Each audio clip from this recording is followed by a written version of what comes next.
ಸಚಿವ ಮಧು ಬಂಗಾರಪ್ಪ ಯಾರ ಬಗ್ಗೆ ಬೇಕಾದ್ರೂ ಹೇಗ್ ಬೇಕಾದ್ರೂ ಮಾತಾಡಬಹುದು, ಹೀಗಂತ ಬಿಜೆಪಿ ಜಿಲ್ಲಾಧ್ಯಕ್ಷ ಟಿಡಿ ಮೇಘರಾಜ್ ಪ್ರಶ್ನೆ ಮಾಡಿದ್ದಾರೆ. ಈ ದಿನ ಮಾಧ್ಯಮ ಪ್ರತಿನಿಧಿಗಳ ಜೊತೆ ಮಾತನಾಡಿದವರು, ಸಚಿವ ಮಧು ಬಂಗಾರಪ್ಪ ಹಗುರವಾಗಿ ಮಾತಾಡ್ತಾ ಇದ್ದಾರೆ, ಇದು ಸರಿನಾ, ಘನತೆಗೆ ತಕ್ಕಂತೆ ಮಾತನಾಡಬೇಕಲ್ವೇ ಎಂದು ತಾಕೀತು ಮಾಡಿದ್ರು. ಶಿವಮೊಗ್ಗ ಜಿಲ್ಲೆ ಅತ್ಯಂತ ಪ್ರಜ್ಞಾವಂತರ ನೆಲ, ಅತ್ಯಂತ ಸೂಕ್ಷ್ಮವಾಗಿ ಎಲ್ಲದನ್ನು ಗ್ರಹಿಸ್ತಕ್ಕಂಥ ಸಾರ್ವಜನಿಕರು ಈ ಜಿಲ್ಲೆಯಲ್ಲಿ ಇರ್ತಕ್ಕಂಥದ್ದು. ಇಲ್ಲಿ ಜಿಲ್ಲಾ ಉಸ್ತುವಾರಿ ಮಂತ್ರಿಗಳು ಮತ್ತು ಕಾಂಗ್ರೆಸ್ನ ಶಾಸಕರು ಸಾರ್ವಜನಿಕವಾಗಿ ಆಡ್ತಕ್ಕಂಥ ಭಾಷೆ, ಅದನ್ನು ಉಲ್ಲೇಖ ಮಾಡೋದಕ್ಕೂ ಸ್ವಲ್ಪ ಗೊಂದಲ ಆಗತ್ತೆ. ಹಡಬೆಟ್ಟಿ ಅದೇನು ಶಬ್ದ, ಅದರ ಅರ್ಥ ಏನು, ಯಾವ ಉದ್ದೇಶಕ್ಕಾಗಿ ಬಳಕೆ ಮಾಡ್ತಾ ಇದ್ದಾರೆ? 7 ಕೋಟಿ ಜನರನ್ನು ಪ್ರತಿನಿಧಿಸ್ತಕ್ಕಂಥ ಕರ್ನಾಟಕದ ಶಿಕ್ಷಣ ಮಂತ್ರಿಗಳಾಗಿ ಪದೇ ಪದೇ ಈ ರೀತಿಯ ಅಭಿರುಚಿಯ,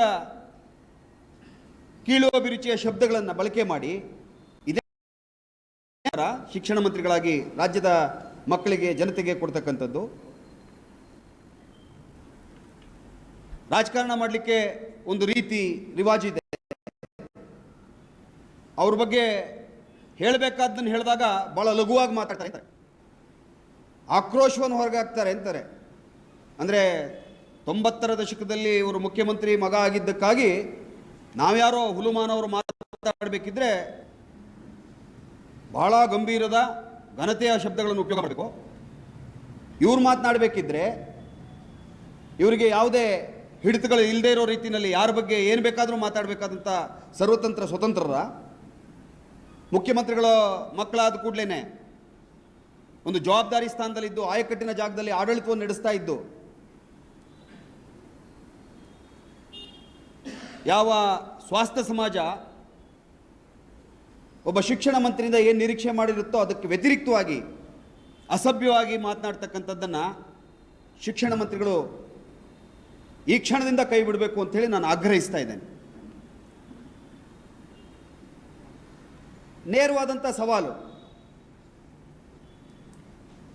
ರಾಘವೇಂದ್ರ ಅವರ ಅಭಿವೃದ್ಧಿ ಏನು ಅನ್ನೋದನ್ನು ಸನ್ಮಾನ್ಯ ಮಧು ಬಂಗಾರಪ್ಪನವರು ಕೇಳಿದ್ದಾರೆ, ಸನ್ಮಾನ್ಯ ಗೋಪಾಲಕೃಷ್ಣ ಬೇಳೂರವರು ಕೇಳಿದ್ದಾರೆ.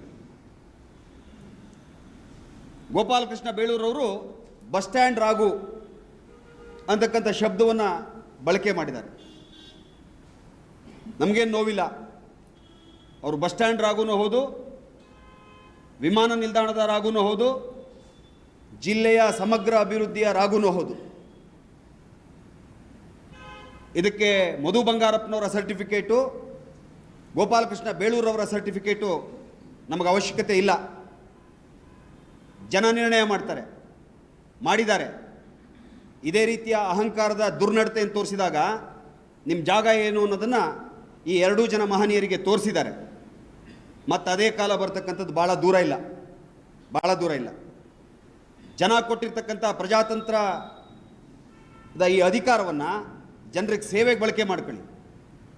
ರಾಜಕಾರಣವನ್ನು ಸಜ್ಜನಿಕೆಯ ಹಾದಿನಲ್ಲಿ ಮಾಡಿ ಬಳಸ್ತಕ್ಕಂಥ ಭಾಷೆಯ ಮೇಲೆ ಹಿಡಿತವಿಟ್ಟು ಸಮಾಜದ ಆರೋಗ್ಯಕ್ಕೆ ಪೂರಕವಾದಂಥ ಭಾಷೆಯನ್ನು ಬಳಕೆ ಮಾಡಿಕೊಂಡು ರಾಜಕಾರಣ ಮಾಡಿ.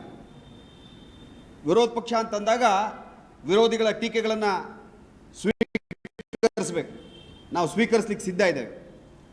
ಅದು ಈ ಸಮಾಜಕ್ಕೆ, ಸಾರ್ವಜನಿಕರಿಗೆ ಒಳ್ಳೆಯದಾಗೋ ರೀತಿಯಲ್ಲಿರಬೇಕು. ವೈಯಕ್ತಿಕವಾದಂಥ ತೇಜೋವಧೆ, ಅಪಮಾನ ಮಾಡ್ತಕ್ಕಂಥದ್ದು, ಅಸಭ್ಯ ಭಾಷೆಗಳನ್ನು ಬಳಕೆ ಮಾಡ್ತಕ್ಕಂಥದ್ದು ಇವರ ದೊಡ್ಡತನ ಅಂದ್ಕೊಂಡಿದ್ರೆ ನಿಮ್ಮೆರಡೂ ಜನಕ್ಕೆ ಸರಿಯಾದ ಸಂದರ್ಭದಲ್ಲಿ ಸರಿಯಾದ ಬುದ್ಧಿಯನ್ನು ಒಂದೊಂದು ಬಾರಿ ಕಲಿಸಿದ್ದಾರೆ. ಮತ್ತೆ ಅದೇ ಬುದ್ಧಿಯನ್ನು ಕಲಿಸ್ತೀವಿ. BJP ಕೂಡ ಯಾವುದೇ ಕಾರಣಕ್ಕೆ ಇದನ್ನು ಸಹಿಸಲ್ಲ. ಈ ವೇದಿಕೆ ಮುಖಾಂತರ ತಮ್ಮ ಹೇಳಿಕೆಗಳನ್ನು ತಿದ್ದುಕೊಳ್ಬೇಕು ಅಂತಕ್ಕಂಥದ್ದನ್ನು ಕಿವಿ ಮಾತನ್ನು ಹೇಳಲಿಕ್ಕೆ ಎಚ್ಚರಿಕೆಯನ್ನು